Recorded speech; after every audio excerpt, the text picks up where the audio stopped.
வணக்கம். குக்கரில் குயிக்காக ஒரு ரச சாதம் செய்யலாமா? வாங்க பார்க்கலாம். சுரைக்காய் வேர்க்கடலை கூட்டும் செய்து பார்க்கலாம் வாங்க.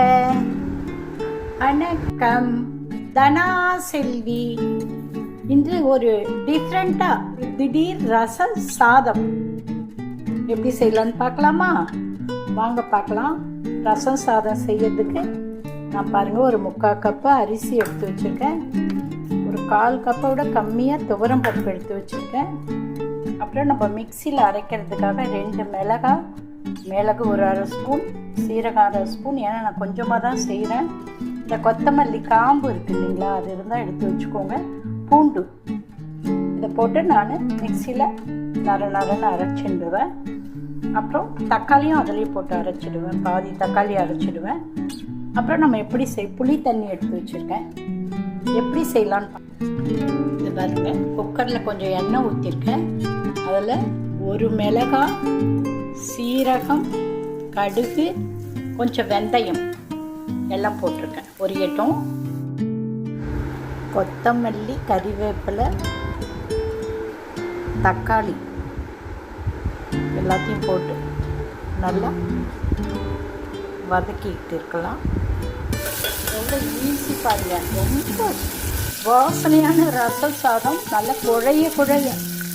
பெருங்காயத்தூளும் உப்பு போடுங்க. நம்ம மிக்சியில் அரைச்சி வச்சுருக்க மிளகாய், சீரகம், மிளகு, பூண்டு எல்லாம் அரைச்சிருக்கோம் இல்லையா, அதையும் போட்டுடலாம். அரிசியை இதில் போட்டுடுங்க. அரிசியும் பருப்பும் நான் கழுவி வச்சுருக்கேன். இதுக்கு எவ்வளோ தண்ணி ஊற்றணும்? அரிசி, தக்காளி எல்லாம் இதில் போட்டாச்சுங்க. புளி கொஞ்சம் கரைச்சி வச்சுருக்கேன், அதையும் ஊற்றிடலாம்.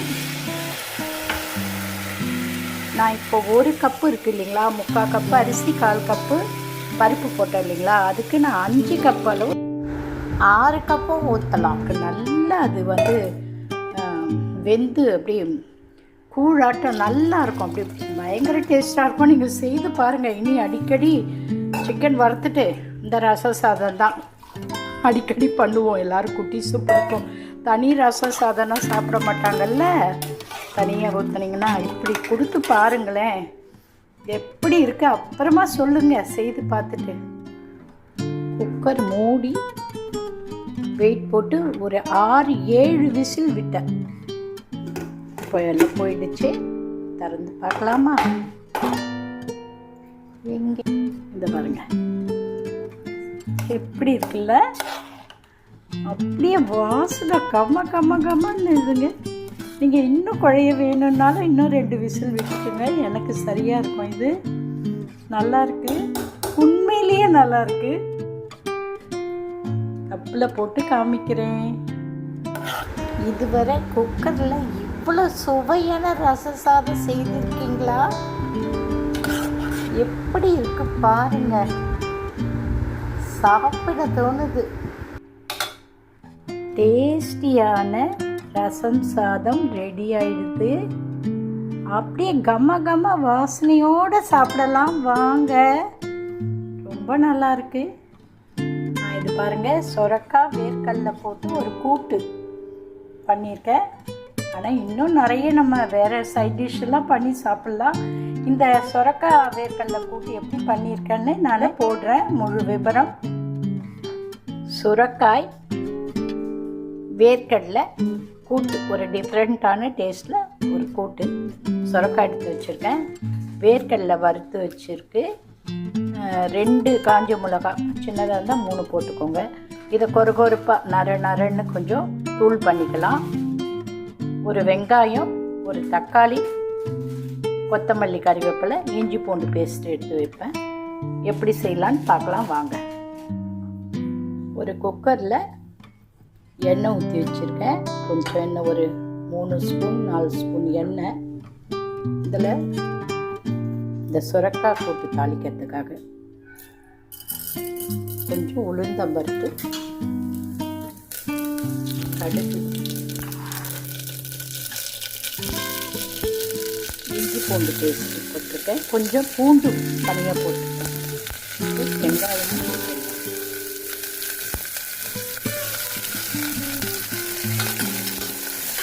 நல்லா வதக்கிடலாம். தக்காளி ஒரு வெங்காயம், கொத்தமல்லி, கறிவேப்பிலை, கொஞ்சம் இஞ்சி பூண்டு பேஸ்ட்டு, கொஞ்சம் பூண்டு போட்டு நல்லா வதக்கிடலாம். ஒரு நல்ல டிஃப்ரெண்ட்டான டேஸ்ட்டில் இருக்கும். கொஞ்சம் ரொம்ப பொரியல் மாதிரி இருக்காது, கொஞ்சம் கூட்டு மாதிரியும் இருக்கும். நம்ம எல்லாத்துக்குமே சப்பாத்தி, சாப்பாடு, சாதம் எல்லாத்துக்குமே வச்சுக்கலாம் சைட் டிஷ்ஷு. நல்லா வதங்கட்டும். இந்த சுரைக்காயும் இதில் போட்டிருக்கேன். சுரைக்காய் வந்து நல்லா பொடியாகவே நான் நறுக்கிட்டுங்க. நல்லா கொஞ்சம் வதக்கலாம். இந்த சுரைக்காய் வந்து உடம்புக்கு அவ்வளோ நல்லதுங்க. எவ்வளோ அடிக்கடி நம்ம சேர்த்துக்கிறோமோ சாப்பிட்றோமோ அவ்வளோ இதுக்கும் ரொம்ப நல்லது. மஞ்சள் தூள் சும்மா 1/4 ஸ்பூன் மிளகாத்தூள் போடுறோம். நம்ம ஏற்கனவே மிளகா வேறு அரைக்க போகிறோம் இல்லையா வேர்க்கடலையில், அதால் கொஞ்சமாக மிளகு அவ்வளோதாங்க. இது நல்லா கொஞ்சம் வதங்கின பிறகு ஒரு 1/2 டம்ளர் தண்ணி ஊற்றி வேக வச்சிடலாம். நம்ம கடாயில் செய்யணுன்னா லேட் ஆகும், அதால் தான் வந்து நம்ம குக்கரில் செய்தோம்னா சீக்கிரமாக உடனே முடிஞ்சிடும். அப்புறம் நம்ம இந்த வேர்க்கடலையும் மிளகாவும் தூள் பண்ணிக்கலாம். லாஸ்ட்டாக இறக்குறப்போ அதை போட்டு இறக்கிட்டோம்னா ரெடி ஆகிடும். இப்போ உப்பும் தேவையானது போட்டுக்கலாம்.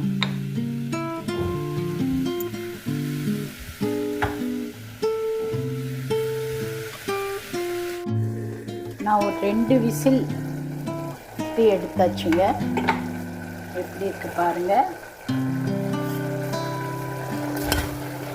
இது ரொம்ப டேஸ்ட்டாக இருக்குங்க. இது கொஞ்சம் தண்ணி இருக்குது. நம்ம ஒரு 1/2 டம்ளர் தான் ஊற்றினேன், ஒரு 2 விசில் தான் வச்சேன்.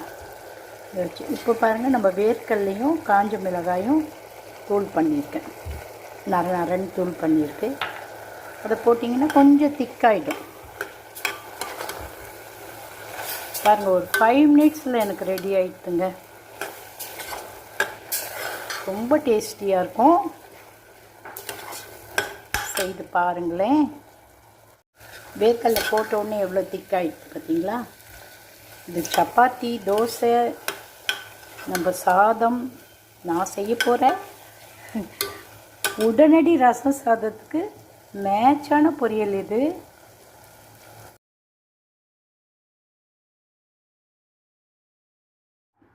இது கூட நம்ம சிக்கன், மட்டன் வறுவல், கத்திரிக்காய் வறுவல், உருளைக்கிழங்கு வறுவல் எது வேணாலும் வச்சு சாப்பிடலாம். இல்லை, உங்களுக்கு எது இஷ்டமோ அது செய்து சாப்பிடுங்க.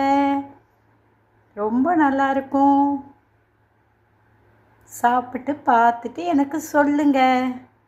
நன்றி, வணக்கம். தனா செல்வி.